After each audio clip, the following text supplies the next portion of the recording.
Welcome to Bars and Threads, episode 11, featuring a purist, a hip hop head, Jhob 360. That's me, a hip hop historian, lyricist on point to fashion and sneakers till no end. This is episode 11, more reviews and views. I skipped the hip hop quotable on the last episode again. Episode 10, hip hop quotable was Raz Kass. His verse on Ahmad's song, Come With It. I believe that was on the Street Fighter soundtrack. I could be wrong about that, but Come With It is one of my favorite verses from Raz Kass. Make sure you subscribe, like, and comment. We jump right into it with the album reviews. Eric Sermon, Dynamic Duos, the album. I rated this album 4 mics because it's typical Eric Sermon fashion. The duo might be dynamic, but this is one of those you either like it or you don't. Shout out to Eric Sermon. The next album review that I want to go through really quick is Skyzoo album, Views of a Lifetime. Now, after really sitting down and listening to it, Skyzoo deserves 4.5, which won't shock a lot of people. It's one of those that pay homage at the same time he captivates with paying homage. Comment if you felt the same about that album. If you actually really listen to the album, he actually captivates with using some of other people's old verses to bring in his new vibe to what he's doing on this album. I thought it was pretty good that he got some bars in there where it should have been, where it seemed like the album was going, like it was headed into that downward spiral, and he always resurrects with his lyrical, I would say, foreplay. He's a very good MC. Skyzoo is also down with Griselda, so I want to say shout out to the Griselda family once more. Mills, or Millies, Blood in the Water 2. Hey, Mills is a vibe for this genre. I should say I want to let the audience know that I'm truly not cool with auto-tune. I am not a fan of auto-tune. So I definitely rated this between a 3 and a 3.5 to 4 mics.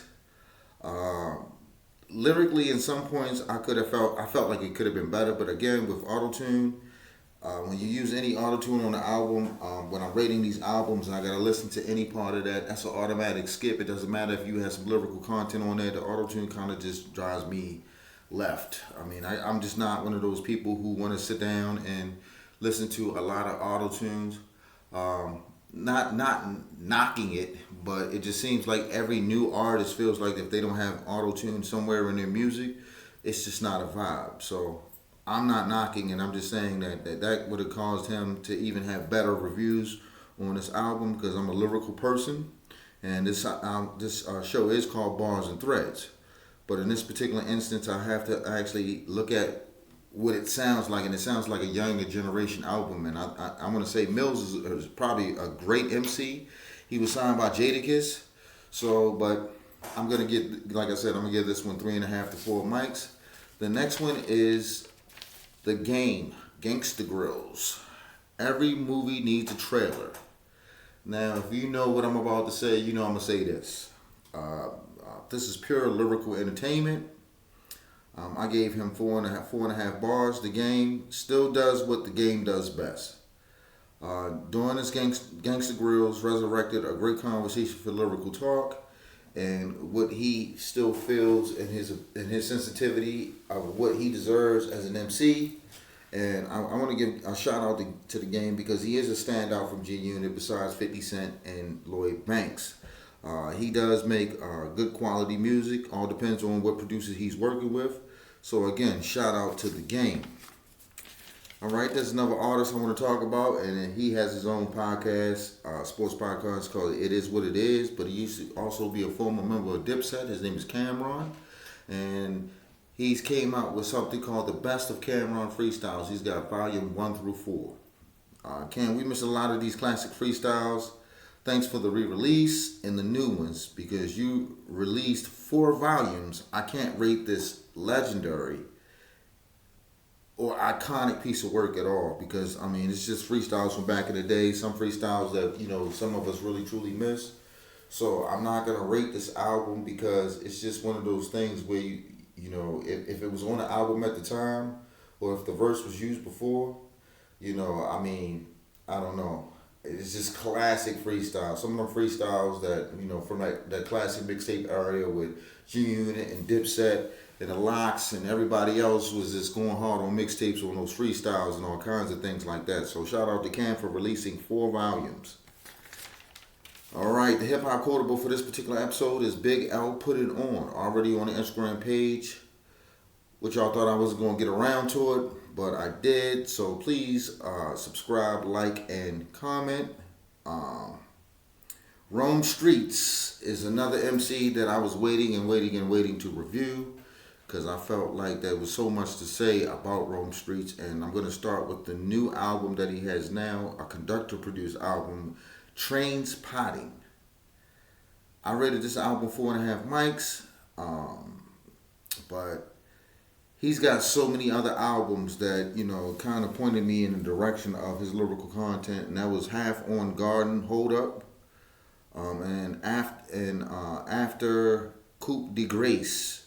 So Coupe de Grace was first, then it was the Garden Hold Up, and then this new album, the Coupe de Grace with Ransom. It was like Rome was like the new AZ. When I heard that particular album, I thought that was a blazer. I mean, him and Ransom had.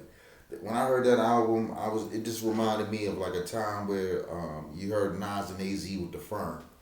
But I had to rate that album 4.5 mics. So Rome is just right there on that lyrical. He's one beat away from being a 5 mic iconic artist at this point. Rome Streets reminds me so much of AZ in certain ways. I just wanted to say that because it's definitely how he just dives in some of the pockets with some of his verses. But big shout out to Rome Streets and also Ransom. Make sure you subscribe, comment, and like for more content on albums that you want reviewed. And if I don't get back right at you, that means that it's probably in that rotation. It's probably going to be one of those albums it's coming up for me to review. So if I don't hit you right back or put it up right away, that means that it was already in my line of albums that I was going to go through. To switch things up real quick, check out the week sneakers that's coming out this week. I didn't want to do an entire month of sneakers because those dates are tentative to change. So we're going to go at it from there. I also had a question that was posed to me, and I do want to answer that question in this fashion. I was asked to either A, talk about or review the documentary done on Sean Puffy Combs. As I said in the first episode of Bars and Threads, this is not a gossip pod. I don't want to talk about something that I feel like it's not a lane that I want to go into because it has really nothing to do with Bars and Threads. It's just talking about somebody else on a negative or positive light, all on how you look at it. But this is not the podcast where I will be doing those things. And as far as the documentary is concerned, I just feel like everybody's entitled to an opinion, but some opinions destroy your own more than others, and that's just my hindsight on the entire thing. So I don't want to go into any more detail about it, but everybody's should have a view or an opinion and be able to say what they want to say. That's what these platforms are for us to come out and be able to have to express our First Amendment rights, which is the right to free speech. Anyways, I keep moving along. There are other albums that do come out on Fridays. It's just that sometimes for me to be a positive person and not come out here and bash too many albums, a lot of those reviews of those albums I don't want to do because I just feel like that the albums weren't rated high enough, and it's almost like me picking on artists that do certain types of music, or me picking on a younger generation, or me just picking on content that I feel like is just, I don't know, stupidity, I guess is a good word to use. But I just wanted to let y'all know that if it's any album that you feel like that I have not reviewed or went over, just leave it in the comments and I will get to the album. Like I said, if I don't get right back to you, that means it might have been in my line of where I'm about to do a podcast on it next. So just wanted to get that out there. As far as anything else is concerned, fashion world, I did put up the sneakers, like I said, but there's also other sneakers that came out that are probably going to be a lot noticeable also, and more hyped. I just didn't get a chance to grab those yet, and I think week to week I'm just going to go that way instead of doing a whole monthly review of sneakers.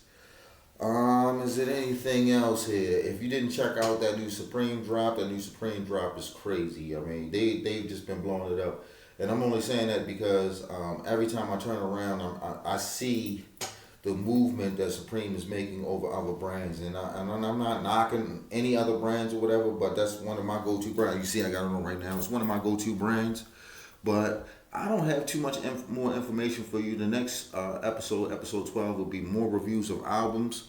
It might be a little bit of fashion thrown here and there, but again, this is Joe 360. This is Bars and Threads, and I'm out.